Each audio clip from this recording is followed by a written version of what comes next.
Hello, ladies and gentlemen.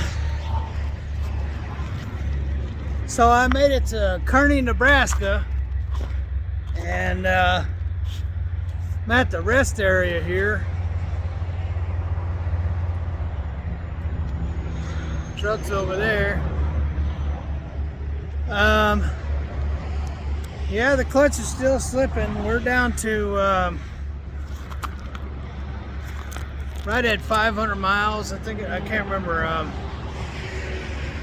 Yeah, 513 miles.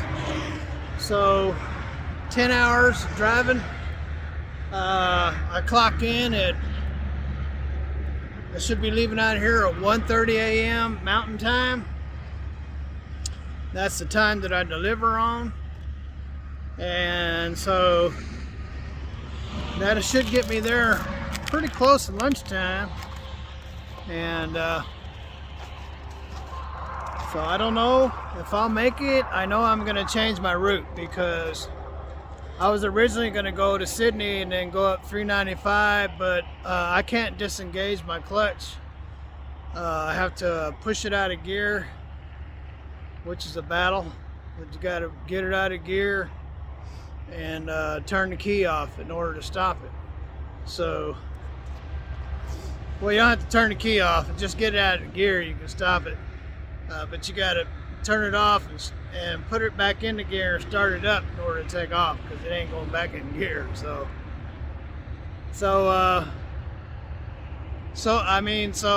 the way it was when I was in Chillicothe, Missouri. So it's come all the way over here. So we made it this far. We have 500 miles to go. We get there, we'll get there.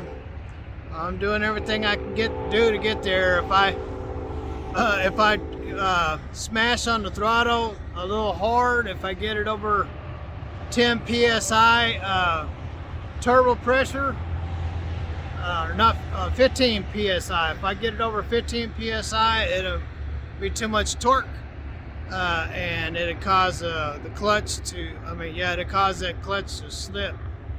So I've been running it no harder than 15 psi on the turbo, and keeping the RPMs down low. And that method has gotten me from Indianapolis to Kearney, Nebraska. So we got one last joke to go, one day left, and so we get there and start doing some research to see what I looked on. I asked Harbor Freight. I didn't ask Harbor Freight, but I asked Google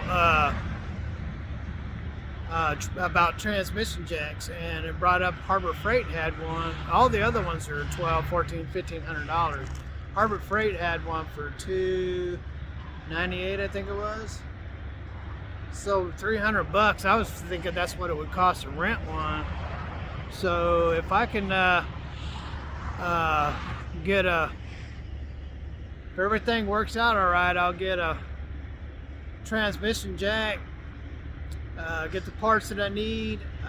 Probably should get a piece of plywood. I'm not sure. We'll see when I get there what kind of clutch we got left. If I want to try to head back down south a little bit where it's warmer. As you can see, I'm in the snow now. If it's cold here, you know it's going to be cold over there. So I don't know. We'll see if we got any clutch left. We'll head south, try to find warmer weather to do the job in. Just get everything I need in case it gets so bad. I'll have to just park it, or I just may have to do it there. If I have to, I have to. Like I said, I'll throw some tarps over the truck and buy a turbo heater and keep me warm. I remember one time I had to. I was in I was in North Nebraska, North Dakota. I was in North Dakota, up in Williston, and it was 50 below in the wind. and I was empty, and I pulled up to a light, and I said, "Oh, somebody's belt is burning. I could smell rubber."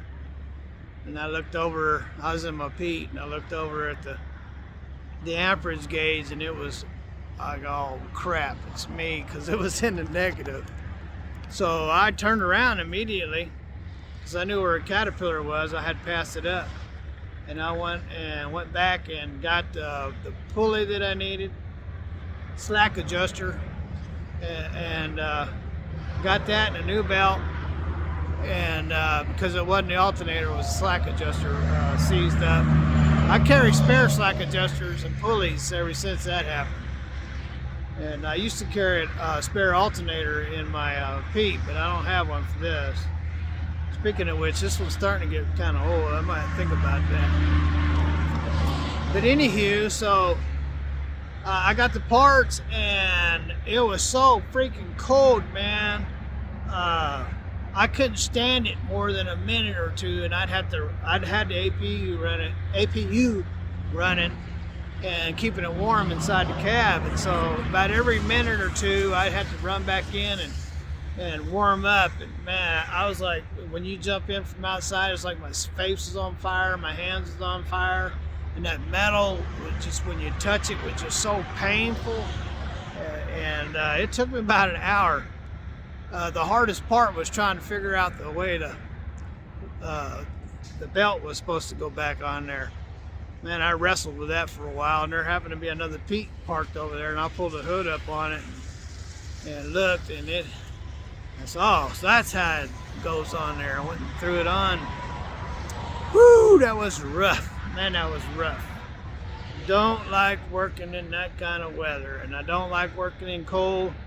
But if I got the opportunity to, if I have to, I'll work in it. But I'd rather not if I don't have to. So anyway, ladies and gentlemen, so I'll let you know where I'm at. And I'm in Kearney. I should be leaving out of here 1:30 a.m. And if the day goes like today, I should be delivering before lunchtime. So keep us in your prayers, and thanks for following, and you guys have a wonderful day. Stay warm wherever you are. Have lots of fun. God bless, and later.